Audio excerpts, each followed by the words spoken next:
Ladies and gentlemen, welcome to another edition of Fourth and Forever, a Roundtable sports production, real coverage from real fans. We are so happy to be with you here on this beautiful Wednesday, July 16th afternoon. TD, Tony Dow, how you doing, man? Talk to me.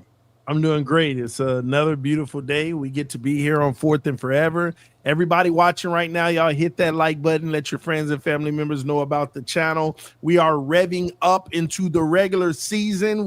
Listen, man, rookies reporting. Football, hey, is it back? Can we say it's back, or we still got to wait a little bit? It's back. I don't know. It's back. It's back. Listen, man, we are grasping for crumbs. We're grasping for crumbs right now. I'm not going to rain on your parade. All right? So Scream it from the rooftop. It's back. Let's go. It is Players back, getting man. Overpaid, everything. Let's go. Speculation season is almost over. Richie, how you doing? How you feeling? I'm feeling fantastic. This has been a great week for me individually, as a Jets fan, of course. And I'm just excited to talk some football with you all, man. Talk some NFL, because I do agree that football is back. All right, we got people reporting to training camp. Rookies are showing up. Hall of Fame game is next week. Preseason, baby. Let's go. All right, contracts being signed. Let's do it. Welcome into Fourth and Forever, everybody. Hit that thumbs up button as soon as you enter this show. We appreciate it. And subscribe to this channel if you are new. Let's get into business. And do us a favor and shout yourselves out in the live chat. Let us know what team you're currently representing, where you are tuning in from. We are building the largest live chat community on the internet. That is the goal. So do not be shy. Rep your team and let us know where you're tuning in from. Richie, Sauce Gardner, man, I have a graphic actually pulled up on my screen right now. You do? Fox NFL that says highest paid cornerbacks per year via Spot Track. And your good friend Sauce Gardner just so happens to be number one at $30.1 million. You have Derek Stingley at 30. You have J.C. Horn at 25. Jalen Ramsey at 24.1, and Patrick Surtain the second at 24. Now, I did have an opportunity of reflecting back on some of TD's comments yesterday, and one thing that should make you feel better, Richie, is very oftentimes when somebody takes that moniker or that mantle of the highest paid person within the position group, it's only going to take about a year or two right before this deal starts looking good. It's only going to take about a year or two, because what I have been seeing quite a bit has been Broncos fans in several of these graphics saying that Patrick Surtain contract is looking a hell of a lot better than it did just a couple of years ago. And quite frankly, I feel like you're going to be saying the exact same thing when another corner ends up rising the ranks and they become the next. As TD always says, right? It's not about who the best cornerback in the NFL is, of who gets the largest contract / money. It's the next cornerback to be paid is how it all plays. And next year, Christian Gonzalez will be the highest paid corner, in my opinion, in the NFL when he's due to get paid from the Patriots if they extend him, and if he balls this year. He probably will. I think he's going to be $31 million next year. And that's also because salary cap increases. Why did Sauce get 30 and why did Surtain get 24? It's simple. It's just the salary cap. At the time that Surtain signed his contract, the market, based off what it was, $24 million, made Surtain at the time the highest paid corner, right? So it's a no-brainer. And you look at Derek Stingley Jr.'s 30, Sauce wanted 30.1, baby. So at the end of the day, you're going to look back at this contract and Garrett Wilson's contract. It's going to age like fine wine. So I do agree with you, Dan. And I just feel like, the hate for Sauce is a little out of control. And I always felt that way. And I just wanted to highlight, I just want to talk about that with you. And more specifically, Mr. TD Finstock himself. He is one of the biggest, loudest haters of Sauce I feel like I know. That's cap. That's cap. No, you are a hater. 100%. That's cap. I don't hate on Sauce. No, you do. You always have, and you will be. And before you go on and share your thoughts of why you're not a hater, I just want to share something that Connor Hughes of SNY wrote. So beautifully written. Shout out to Connor Hughes. I just want to read this to you guys real quick. And I just feel like it's just exactly what I've been saying all along, right? So Connor Hughes of SNY, Jets beat reporter, said, in Sauce's quote-unquote down year last year, he allowed 1 touchdown and a completion percentage of 53 when targeted. QBs threw his way 47 times. The touchdown was tied for the second fewest, blah, blah, blah. A lot of stats that show that Sauce was very good last year. You want more pass breakups and interceptions, absolutely. But this notion that he was some massive defensive liability is so painfully far from the truth. I just can't wrap my head around the hate this guy gets, both as a person and player, unwarranted. He earned every penny of that contract, absolutely deserves to be the league's highest paid. And I could not agree. And it's not just you, TD, and obviously I'm just using you as the example of the face of the hate. But man, there's a large people that disrespect this man, Sauce Gardner, and it's like a trend to hate on him rather than actually having a reason to hate on the man. All right, so first off, Richie, I don't hate Sauce, okay? You hate on Sauce. I love Sauce. I think Sauce is the best. I mean, barbecue sauce, I know where this is going. Polynesian sauce. Don't fall for it, Jets fans. It's good to season your food, ladies and gentlemen. Yeah, some extra sauce flavor. is amazing. I do love sauce too. I'm a sauce guy. Some extra flavor. I'm a sauce guy too. Big sriracha guy, by the way. Now, Sauce Gardner, which sounds like a seasoning or something, put some Sauce Gardner on there. Listen, Sauce Gardner, okay? He's a great corner. I just don't think he's elite. We had this conversation yesterday about Garrett Wilson. He's a great corner. And you want to know why people quote unquote hate on him?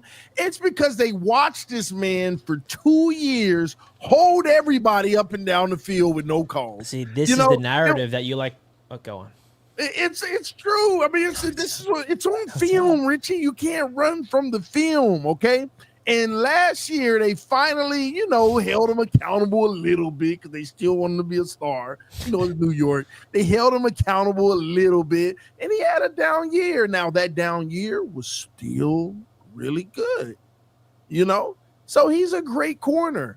But his down year is other corners' career years. When Sauce starts traveling, then I'll give him, and playing at a high level, doing that, then I'll give him the respect. But I understand, you got to deal with the system. I'm just new coach now. And listen, I think that the holding thing is so crazy. And the reason for that is every single corner in the league, Pat Surtain, Derek Stingley, Jalen Ramsey, when he was at his prime, holds. Every single one. But whenever Sauce has a penalty, it's recorded and viral everywhere. Like, it's just a different energy. It's not like he holds more than anybody else. And so I would say it's part of the game, right? Like, some of the great corners were just very talented at Deion getting Sanders. away with it. He held a lot. I mean, it was. Oh. But you know what? So was talented enough to get away with it, right? Like, that's I give him that. I give him that. Exactly, right? Like, part of the game, and that's his style. He's handsy at the line of scrimmage. He's physical. And I'll agree, he's handsy more than others. It's the exact same sentiment like when people tell me, damn, Mitchell, Josh Allen is the king flopper of the NFL. I'm like, I know, and I'm proud of him. I'm proud of him for being the king flopper of the NFL. That is also part of the damn game. Give that man an Oscar. That's not no one flops better than the MVP of the league, baby. Oh, yeah, he flopped his way into the MVP. You got that right. And there is, but I will add this: there is an element to Sauce's game that needs to be worked on. That is tackling. That is an element of his game that took a big step backwards last year. That Jets fans are holding him accountable, and then also to level up his game to like really staple himself as a superstar, he needs to get more interceptions. He does not have a lot of career interceptions. A lot of that has to do with he's just really good at defending the ball and not allowing any catches. But he's got to get more picks, and I'm excited to see what this coaching staff can unlock with him. So we have LaSalle has come in, who, by the way, called into my show this morning. Nice. Shout out LaSalle for telling me his football knowledge, baby. What was on his mind, his football mind. We miss you, LaSalle. He said, hey, Dan, tell TD my hot take I gave to you on your show. He believes that the Miami Dolphins will not win more than 5 games this year, TD. And lose 11? His hot take is that the Dolphins win no more than 5 games in 2025. So he's the basement. He's dyslexic. Thinks backwards. Okay. He thinks backwards is what you're saying. So a 12-5 run. Listen. So something happened right within the Bills community today that I really need to get y'all's thoughts on. Hold on, Dan. I wanted to actually respond to that a little bit. Go ahead. And I hate to say this, dang, I hate giving y'all teams any credit. But the Buffalo Bills gave me hope this year. The Buffalo that? Bills game, because Why's that? y'all roster was terrible last year. Y'all were bums. Y'all ain't have nothing. True. And we have now more than y'all still had, in my opinion, last year. So maybe the key is, man, break it all down and get back to fundamental football. Go win 13 games, win the division, Dolphins Super Bowl. Let's go. Next topic. So, but all right. So the difference maker in that just broke my equation brain. was an elite quarterback. Well, Tua when And he's so an healthy. elite quarterback has to be a part of that equation to make that work. Well, when Tua's healthy. Oh, So watch out. Tua's healthy. he's healthy this year, folks. Watch out. Terrifying. If he's Watch out healthy, for Tua, is he baby. not better than Josh Allen when he's healthy? Healthy now. I'm talking. No, he's not. Come on. Terrified. All right. He up there though. He up there. When he healthy. So we ultimately ended up having something come out of the Buffalo Bills training camp. Rookies ended up reporting, and it looks like one of our players, Landon Jackson, edge rusher out of Arkansas, drafted in the 3rd round, has already been listed on the PUP list, the physically unable to play list. Now, this rolls up as a red flag to me, largely due to the fact that he has had 3 ACL tears, right? 2 in high school, 1 in college. And some people are trying to come out and say, oh, no, he's probably going to be cleared next week when training camp starts. So am I crazy, so to think that he wouldn't have been put on the PUP list, say, for example, that they thought he had an opportunity of being ready for the first week of training camp, right? Like, you would assume that most doctors wouldn't put a player on the PUP list unless they saw that maybe we're looking at a 3 to 4 week period. Or am I crazy? Is this injury more significant in y'all's eyes from outsider perspectives, or do you think there is a possibility he could be cleared by next week? What's the injury? We have no idea. Well, What do you mean you have no idea? First of all, let's back So up. they haven't said what the specific injury is yet for him. Dan Mitchell, let's back up for a second. Hold on. Did I hear you Okay, correctly? all right. It's Did I back. hear you correctly? Y'all back. drafted a player who had 3 ACLs? Yes, he had 2 ACL injuries in high school, 1 in college, and I guess we just got an update. It's a back injury or aggravation from his pass rushing summit he attended 2 to 3 weeks ago. He had neck surgery during college, and they're taking it precautionary, but expecting him to be back by the start of camp. Why would they put a player on the PUP list?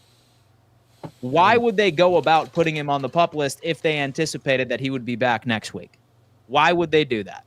Why wouldn't they just say, hey, like you reported to camp, how about you just sit on the sidelines, jog, or just hit the bike and study the film? I feel like that Buffalo is not telling us something, and I also think that the PUP list basically just means physically unable to perform list, and he can't perform. I wouldn't read too much into it, honestly. I think that he cannot perform when camp begins. And when he's healthy, he will be activated. The big thing you got to watch out for, Dan, is if I believe, you guys can fact check me on this, if he goes into week 1 still on the PUP list, that's when things get scary, because then there's he's ineligible to play. Wait. Yeah, it's 4 weeks. It's until week 5. So I wouldn't hit the panic button. He's got a long August to get healthy, to get off that PUP list. This is a standard procedure for organizations, and it's unfortunate that he got hurt. But I wouldn't think the PUP list is more of an alarming red flag, oh my God, panic button yet. Wait to see where he's at, because he can be healthy in the middle of August, and he's good to go. And this was obviously sustained probably in camp, mini camp, right? No, he just said it was... Oh. No, he had a pass rush summit. So this past week. And so they say that it's precautionary, but yeah. Well, I'm still stuck on the fact y'all drafted somebody who has a history of 3 ACLs in the 3rd round. So is this a 1st round talent, but his health dropped him to the 3rd? He was we saw him at the Senior Bowl. His pass rush needs a bit more sharpening, but yeah, he's good. 3 ACLs. Okay. And I hate to be that guy, and I don't want to be that guy. Solid run defender too, might I add. But I just want to remind you also, Joey Bosa he tweaked his calf at OTAs. He did. Joey Bosa's up in age. You know Yeah. what a tweaked calf means? Mm-hmm. It's exactly why, and I don't want to keep saying it, why Tyrese Halliburton Yeah. and Aaron Rodgers both had tweaked calves, which resulted in what? So An Achilles tear. yeah, it makes that Achilles tendon extremely vulnerable. Even if it's fully healed and you're just playing on it, it takes a long time for that to heal. So I don't know. Scary stuff. So a lot of people I hope it often doesn't ask happen. me, Dan, what's like the number one position group that worries you? And some people might say safety, but for me, it's still that defensive line, right? It is still that defensive line because we have Joey Bosa right on the right side. Who knows if he can stay healthy? And We're even beating if you he week does, 2, Dan. We're about to what is he going smack to the look Bills. like? But here's all right. First off, no. We don't even need a defensive line to beat both of your teams. Our all right? offensive We could line is just run- mauling you. We're going to run all dude, over your face. Trust me, man. Like we could just beat you with exclusively our secondary. But my biggest concern is this because why I think, or the big Achilles heel for Buffalo last year was we were 30th in the league for preventing third down conversions. Did y'all know that? We had the 30th best team in the honestly NFL for third down defense. We were awful. We could not get an offense off of the field. And yes, we ended up making a bunch of moves on the defensive line, but we have two of the guys who are suspended until week 6. So we have Larry Ogunjobi and Michael Hoyt, who were brought in. I think they had some PED issues, so they're gone. Have Joey Bosa, his injury-prone self. Have Landon Jackson, 3 ACLs.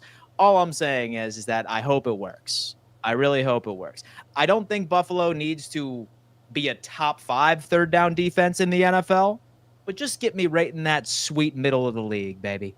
Just get me right at number 15, and we continue to roll out there with our ability of taking the football away and mimic the exact same offense, right? Leading the league in scoring. I feel like that's how we get over the hump, man. Yeah, we Get got you. mid We got you in week pass 2. rush. Get mid in pass rush. That's the goal.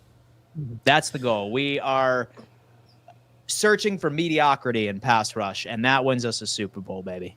That's what it is. Well, we'll see. The Buffalo Bills, they definitely have a big season ahead because I think I've heard Super Bowl or bust for how many years in a row for the Buffalo Bills? So I've also heard that our window has been closed for the past 2 Yeah. years, like Hennessy ended up pointing out. But Yeah, it's just another. look, right now, how I look at it, it's not a big deal. It's not a big deal. As long as Josh Allen is behind center, this window never closes. That's how it is. And you got a big season coming up because if it's another one. season bounced in the divisional or championship round, Big one. it's going to be an interesting situation. So, getting into some other news, as you guys know, ESPN keeps dropping the top rankings for positions this week. Yes. And I wanted to go over one of them, which was the wide receivers. Wide receivers, right? I saw that. Yeah. By the way, we have Ruben.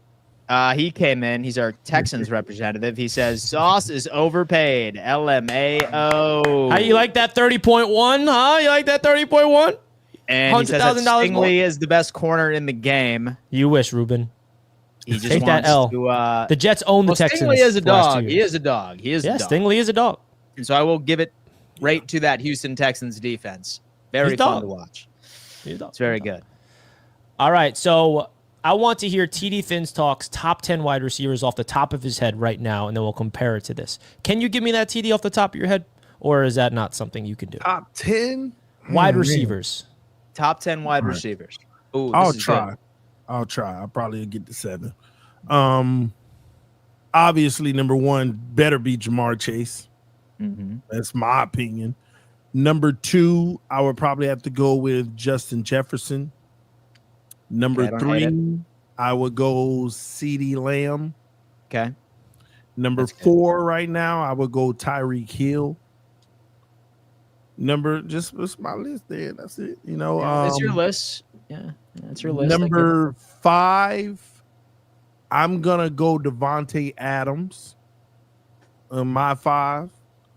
Number 6. Number 6. I mean, does it matter at this point? I mean, this is where the next level of a whole bunch of, okay, y'all good, but y'all ain't elite. This is the next level of that. I mean, I could be pinning a whole bunch of guys against each other now. All right, that's your top 5. From Puka all the way to all these guys. You know, AJ Brown. So I have probably the Chase, top I of have all of that. Jefferson. So I have Chase, I have Jefferson, I have CeeDee Lamb. Okay. At number 4, I'm going AJ Brown. Okay, I mean, I'm not mad at you putting him in the 5. I probably have him at 6. 5, I'm probably going Garrett Wilson. See, you know what? Dan, there's something about you. Wow. You're doing something. See, What's that, man? I think you're flat out lying right now. What do you mean? I do not think you think Garrett Wilson is that good as you keep pumping him up to be. I do think he's that good. I do. Really? Yes, I do. No, you're trying to start. I do think he's that good. I do. I do think he's that good. I really, really do, man. Listen, what he has been able to accomplish with all of the quarterbacks that were asked to throw him the football is impressive. He's very talented. He's very talented. So he's better than Tyreek Hill. Yes, currently. Yes. Currently, yes. Dan. Well, I just want to give Dan some credit here because, first of all, where do you think Garrett is on this list? Oh, I got 4 out of 5, right? Garrett, he's on a top 10 list? Do you think that's my question? Do you think he's on the list or not? And if so, where is he? Man, saying that he doesn't deserve to be on a top 10 list is just as delusional as me saying no, that it's he's the best not. wide receiver in the league. He's like if anything, he's like a 10 to 16 guy at best. So on here he's 10.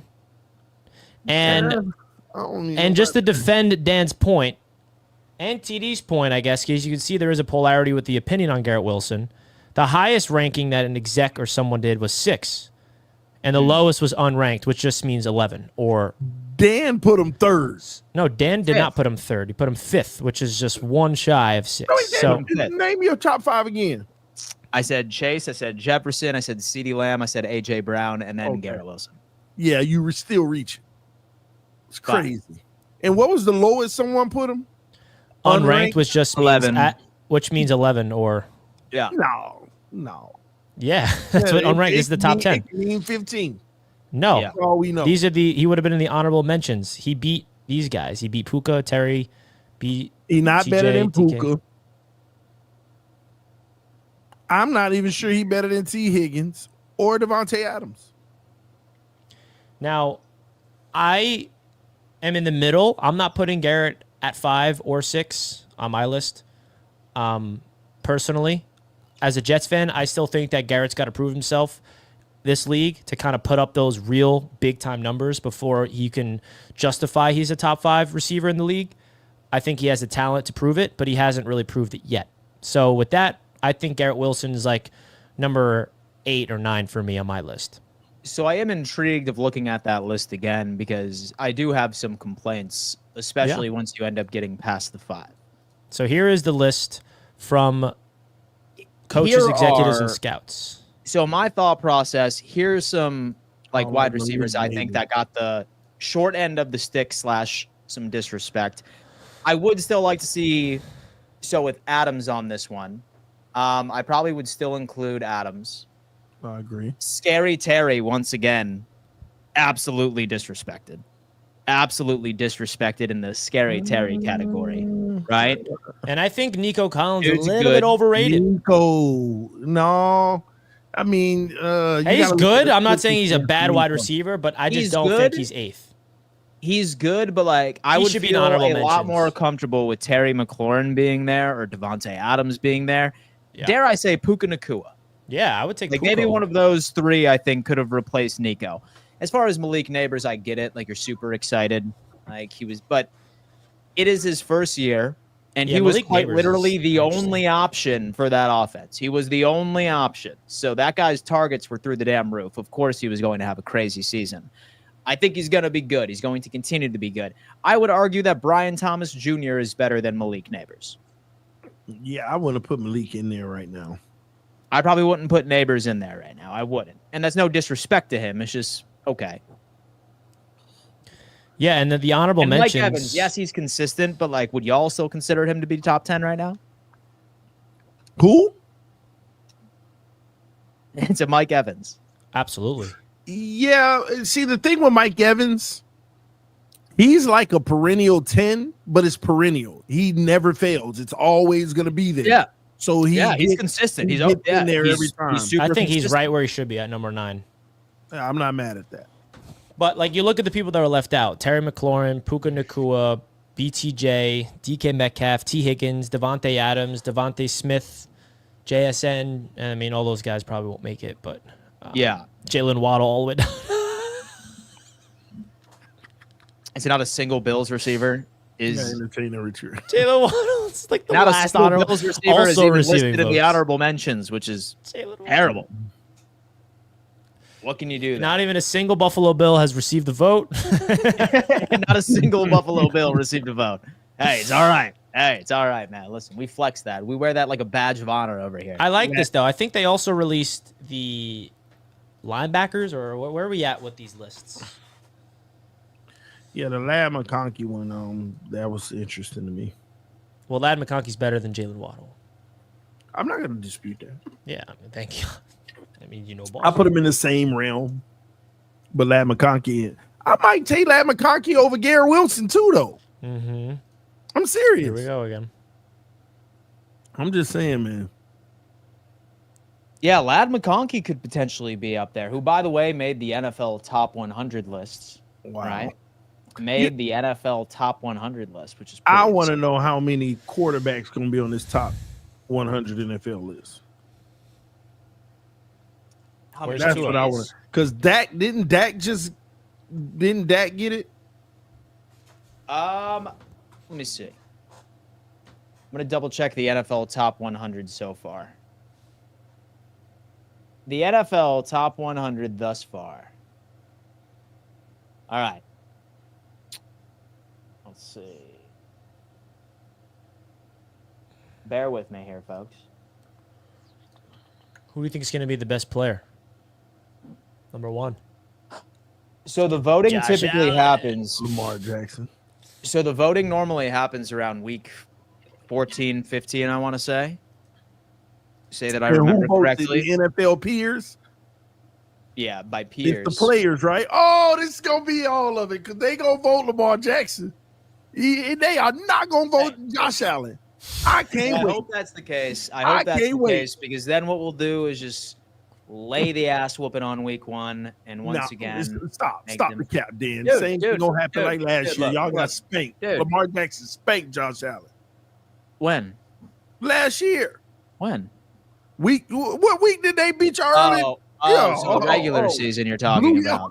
That doesn't matter. Out. Like That that's the doesn't only matter, time I've ever man. seen y'all look Dude, obliterated. So the regular season for the Bills is the preseason. Here All you right? go. That's what it is, man. Like we figure things out, and then we get to business in the playoffs. All right, Yeah. we're gonna figure out the playoffs, though. I Let's promise you. see Yeah, I was who like, the you still haven't figured players- out the playoffs yet. Let's see who the Still haven't players figured out the feel the playoffs, MVP but- was last year. So the preseason is an automatic top 3 seed in the playoffs, each and every single. Let's see This who year the we're getting the players- first seed, though. And plus, like, how much more bulletin material does this man need? Last year he was voted the most overrated. What does he do? He turns around and becomes the MVP of the league. Oh my god. That's like now you're gonna disrespect him and not put him as the number 1 player in the NFL. Give me a break. But I Let's do see agree what with the you. players say. Who holds the I most? don't weight? agree with what the players are going to say, right? Because I do genuinely already believe know. that Josh Allen is the best player in the NFL. Oh, But I will agree with you. More than likely, we're going to see Lamar Jackson like be number 1. I'm And not whose saying I agree with opinion- it, but I'm just trying to whose tell you opinion exactly holds what we more need to weight? anticipate. whose Dan, opinion this should is- hold more weight? Nah, Dan always does this. You see what Dan does? He this is what he did with the MVP, right? And then Yeah. he pretends He's that not he's gonna win expecting it, one thing, but- and then yeah, when it happens, it's It's like, all the oh, reverse this is called what the you do. reverse You did the jinx. same thing with the MVP. You're like, I fully expect Lamar to win it, and if he does, and then I feel like everybody did. Everybody did, man. Listen, I was coping very hard, and it was just a pleasant surprise when I found out that I think Josh will be number 1. No, see, the votes was already in. The votes were already in. So They don't know what the MVP was at the time when they voted. You know them players said Josh Allen. I mean, they said Lamar Jackson. You know it. I mean, we'll see. We will see. 256 of you are currently watching on X.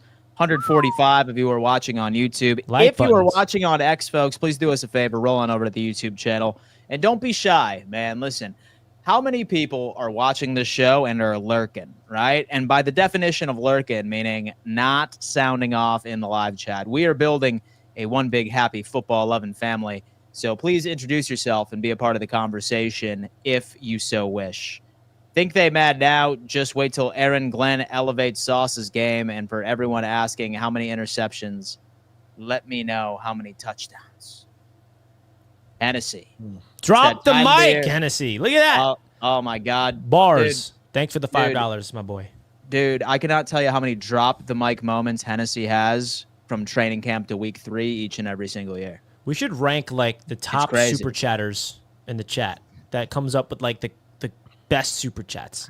And it's not about dollar amount. It's about what they say. You know, it's what they say. Like, what do they say in these super chats? Like, Hennessy has to be up there because he always has that banger super chats. Glenn has banger super chats. LaSalle has banger super chats. Who else? We're forgetting. Oh, you can't forget our boy. Who's that? Tony? Who's our boy? Yeah. Nah, he abusive, man. He on Bob. Oh my God. But you know what? I'm really excited, man, because football's back. AFC East Roundtable is tonight. We're back. How does that feel? Feels good. What are we discussing this evening, bro? I know exactly what we're discussing. Because last episode was ranking offenses. We have not ranked the defenses yet. Oh, you're right. So I think we rank the defense within the AFC East just like we did offense. What do you guys think? I like that. So we pull out the tier list. No, y'all were biased. Y'all were biased. You're the most it's biased one. It's going to be a rough episode for you. It's going to be a rough episode for you tonight, TD. We got the best D-line in the division. No, you don't. Yeah, we do. Yeah. We got the best safety in the division. Safeties? Who's your safety? Yeah. Name one safety. If Minka? you really think about trending down? No, stop that, Richie. It's still better. No matter how you got Ashton Davis. It's still better than y'all's. It's still better than y'all's. It's still better than the Bills. Still better than maybe the Patriots. So y'all don't be biased tonight. Do your research. Well, guys, make sure you tune in to the AFC East Roundtable tonight as we are ranking the defenses. What time tonight? 6 Early. All right, we'll discuss. 6:30 p.m. EST, my friend, which is 5:30 my time, so I can go to bed at a reasonable hour. Well, Dan, you better, get your sleep in because season's coming around. You know what that means. That means the AFC East Roundtable will follow 6 hours after. Will follow directly after 4th and Forever every single Wednesday. Right? to extend the 4-hour show. Do you remember how long we went one? Oh, I love those days. I was the only one that was loving them. What's that? Yeah, why would you love that? Because this is a great time. 3-hour epics, the 3 or 4 hour shows that we used to do. You know what, man? Like, sure, audience loved it. Let me tell you something, Richie. Dude, when we were doing here's the deal about the AFC East. I woke up 2 hours late every day. So here's the deal about the AFC East Roundtable, which really gets me going. All 4 of us do this full time. We could very easily turn this into a morning show. All right? Like from 9 to 1. Yo, Richie, I would go 8 hours if we could have this at 10 a.m. in the morning, man. I'd be feeling myself. But I think what makes the AFC East Roundtable so special, it's in prime time. It's after hours. It's when things get dark. You know, that's when things get gritty. That's when we go after each other. That's what makes it special that time. We're going through the night.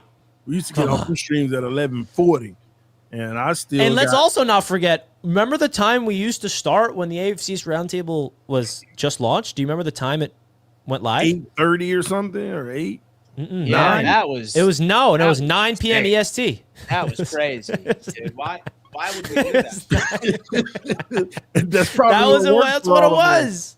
9 p.m. EST. Oh, That's my what we God. used You to know do. what? You're right. And now we're 9 complaining p.m. about 7. I Come on. The chat Man. wants 3 hours. I'm just kidding. And so I'm the epitome of an old man, dude. I'm up at 4:30 in the morning, and I'm dozing off by damn 7. That's I what it feel you, is. though, man. I'm trying to watch my shows at night, and I'm like dozing off in the middle of it. Like, I'm Yeah, trying to man. watch my show.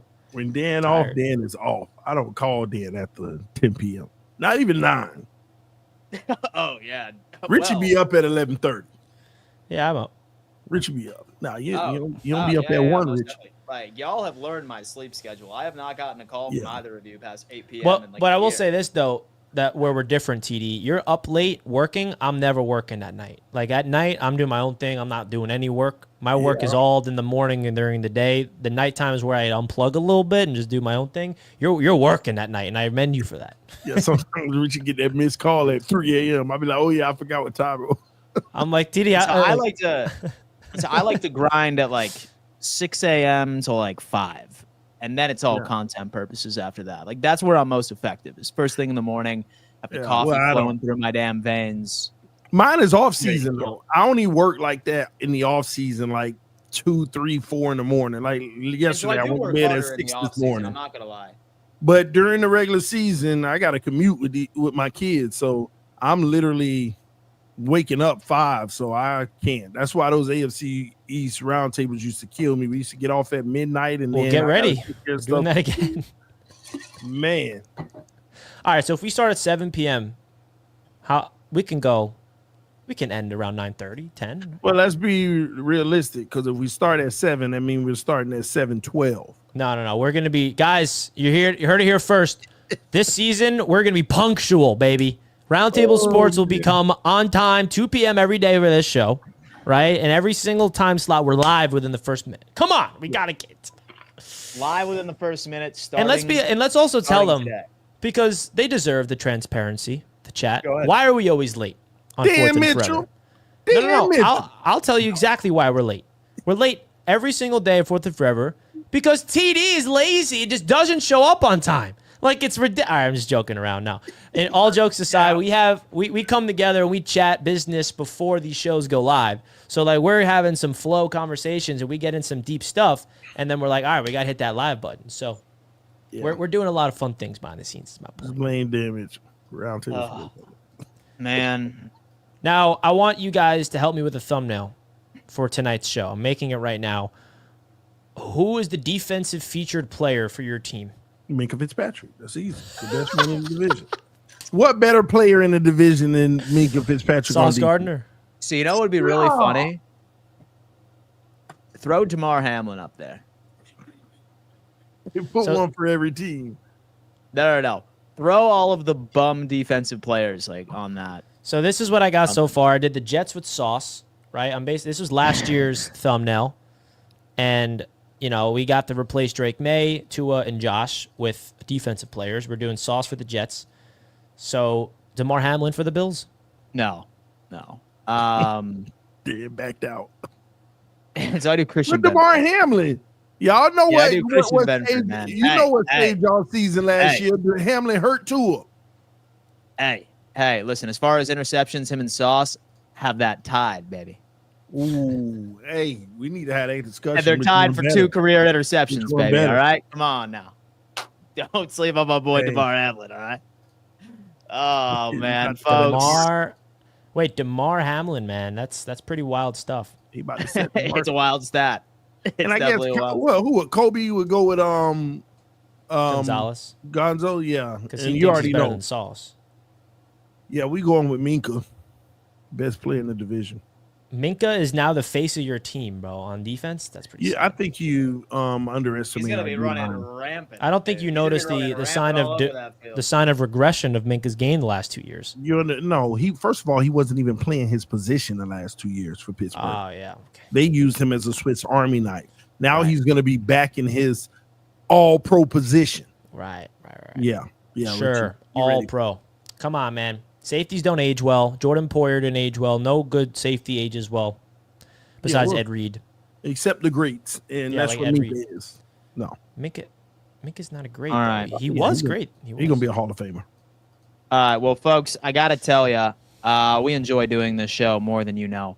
Yes. Fourth and Forever, Roundtable Sports Production, real coverage from real fans. You know what? 440 of you have decided to hang with us this afternoon. 147 on YouTube, 293 on X. I can only imagine how poppin' this live chat's going to be during the regular season.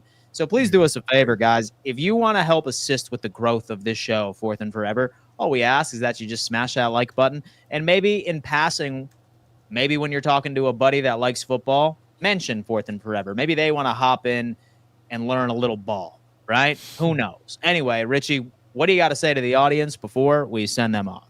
Yeah, I'm excited for tonight's show. Make sure you guys come check it out. It's going to be a lot of fun, talking all things defense within the AFC East division. We are really excited to have you guys join us in that.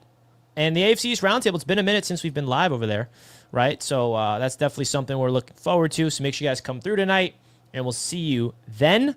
And, man, we're really trying to make this show into something special, and you guys are what makes it special.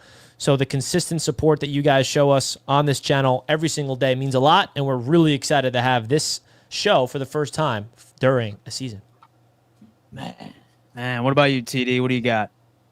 Beautiful times. I can't wait for the show tonight. This should be a fun one. Getting back to it. I think the season's about to ramp up, so it's time to talk our talk. Man, I'm excited about it. I just think that, this is going to be a special season, at least for one special team. The Miami Dolphins, baby. Y'all Buffalo tune in. Bills. Y'all Bills. Come back tomorrow. Back at it. And we got to talk about these second round picks, man. We do need to talk about They're going to sign up. What are the updates? Did they show up? We'll find out. Well, you can't show up if you're not under contract. You're not even allowed. Interesting. Folks, we appreciate you for tuning on in. We will see you this evening, AFC East Roundtable, and then tomorrow, of course, on Fourth and Forever. We'll see you tomorrow. Same time, same place. Deuces. Peace. This guy. Wait, before we end it, JD the Great, member for 5 months, said, gotta love LA hot takes. Fins up no matter what. Got your back, TD. We appreciate JD the Great for being a member for 5 months. We appreciate you. Salute, JD.